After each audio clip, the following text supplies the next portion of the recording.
يلتقي فريق وادي دجلة مع نظيره الإسماعيلي في 8 مساء اليوم السبت على استاد الإسماعيلية ضمن منافسات الجولة السابعة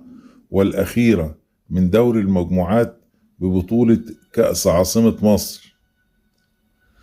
ويستهدف فريق وادي دجلة الفوز للحفاظ على حظوظه في التأهل إلى الدور المقبل من بطولة كأس عاصمة مصر في الوقت الذي تعتبر فيه فرصة الدراويش صعبة في عبور دور المجموعات. وترتيب المجموعة في كأس عاصمة مصر كالآتي: بتروجيت في المركز الأول 15 نقطة، ثم الجونة في المركز الثاني 10 نقاط، والبنك الأهلي 7 نقاط،